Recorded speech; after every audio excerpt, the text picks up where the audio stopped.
கதையென்று சொல்லுங்கள். சொல்லட்டுமா? சோழர் மகளை சேரன் மணந்தான்.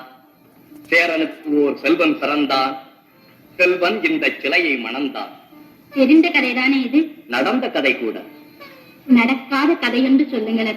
வைக்காது கண்ணே அது. காதல் கதை ஒன்று. ஆஹா, இதோ புறநானூற்றில். போதும், வீரக்கதைதானே? வீரத்தை மணந்த காதல் கதை. தந்தையையும் கணவனையும் போரிலே பலி கொடுத்த பெண்ணொருத்தி தன் மகனையும் போருக்கு அனுப்பிய புறக்காட்சி வேண்மாள். கொஞ்சம் கேளேன், நானே எழுதியிருக்கிறேன் புதிய நடையில்.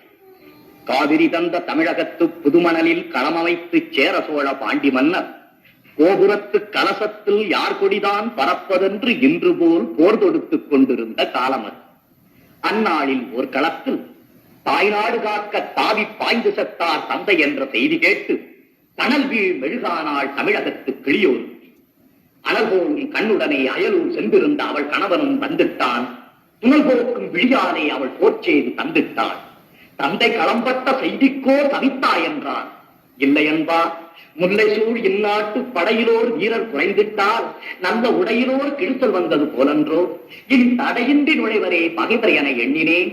அடைபட்ட கண்ணீர் அணையுடைத்த வத்தான் என்றான்.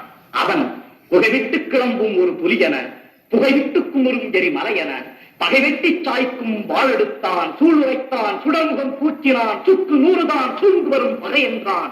நாடு மீட்காமல் வீடு திரும்பேன் என்றான். நங்கையோ நகை முழக்கம் செய்து நடந்திடுக கண்ணே என்றாள்.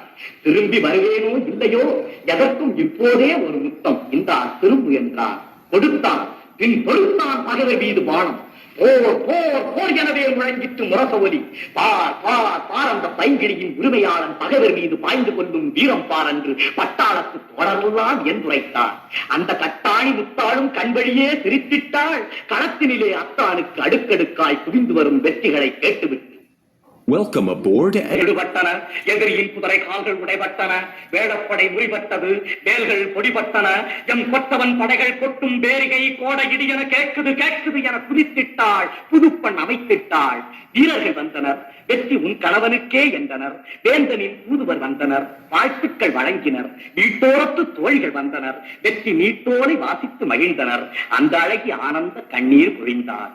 அப்போது ஏனந்த மனிதன் வந்தானோ இழவு செய்தி சொல்வதற்கு. என்னருமை பெண்பாவாய், கண்ணல்ல கலங்காதே, களச்செய்தி கடைசி செய்தி கேளன்றார். அந்தோ மாவிலை தோரணங்கட்டி மணவிழா மேடைதன்னில் வாழ்விலே ஒன்றானோ என்று சொன்ன கண்ணாளன் மார்பிலே வேல் தாங்கி நல்ல சாதிலே வீண்டு விட்டான். ஆதிதான் போன பின்னும் உயிர் வாழும் ஆரணங்கு அச்சடித்த தமிழ் பதுமை கூறி அழுதாள். கொத்தான மலர்ந்த குடும்பம் அதை கொத்தாமல் கொத்திவிட்ட கொடுஞ்சாவை பழித்தாள், இழித்துரைத்தாள். இனி என்ன மிச்சம் என்றும் கனி எழுகி போனதென்றும் கதறி அழுதாள். பனிவெல்லும் விழிகாட்டி பனவெல்ல மொழியுரைத்து பள்ளியறை கதிபாடும் நாளெல்லாம் மண்டானோ, இனி இது தூங்காத கண்டானோ என அழுதாள். அத்தான் பிணம் கிடக்கும் களநோக்கி தொழுதாள். சோகத்தால் வீழ்ந்துவிட்ட அவள் காதில் வெற்றி வேகத்தால் பகைவர் கட்டும் போர் முழக்கம் பட்டதுதான் தாமதம். கெட்டதுதான் கெட்டது நம் குடி முழுவதுமே பட்டொழிந்து போகட்டும் என எழுந்தாள். மட்டில்லா புகழ் கொண்ட நாட்டுக்கே என்று வீட்டுக்கோ வாழ்வேன் என்றாள். வட்டிலினால் நாழி பார்க்கும் விதங்கண்ட தமிழ்நாட்டு மாதரசி தொட்டிலே இட்டு தான் வளர்த்த தூய செல்வன் அட்டியின்றி கல்வி கற்க ஆலமரத்தடி ஆசானிடம் சென்றிருக்கும் நினைவு கொண்டாள். அங்கு சென்றாள். அம்மா என பாய்ந்தான் அழகுமிகு மழலை மொழி அன்பு தங்கம். அப்பா தாத்தா ஊர் திரும்பினாரோ என்றான். திரும்பி வந்து சாவூர் சென்று விட்டார். கரும்பே நீயும் வா என அழைத்தாள். என்ன வாங்கி வந்தார் என்றான். மானம் மானம் அழியாத மானம் என்றாள். மகனே அதை துவைக்க நீயும் வருக என்றாள். வந்துவிட்டான் புலக்கொழுந்து. குடும்ப விளக்கு எரிந்து கொண்டே கூறுகின்றாள். எதிரிகளின் படையெடுப்பால் நம் குடும்பம் தலை எதிர்த்து விட்ட மரமாக போனதடா தம்பி. கவலை இல்லை, களம் சென்றார் மாண்டார். ஆனால் இந்த நிலம் உள்ளவரையில் மானம் காத்தார். நீயும் உன் தோளிலே பலம் உள்ளவரையில் பகையை சாடு, பழனி பாடு, இது உன் தாய் திரு நாடு. உடனே ஓடு என தாவி அணைத்து தளிர்மகன் தன்னை தீவி முடித்து சிங்காரித்து ரத்த காவி படிந்த வாழ் கொடுத்து சென்று வா மகனே தெருமுனை நோக்கி என வாழ்த்திவிட்ட திருவிடத்து காட்சி தன்னை போற்றி பாடாதார் உண்டோ திருமகளே இப்பூங்குறையில். உண்டு உண்டு. என்ன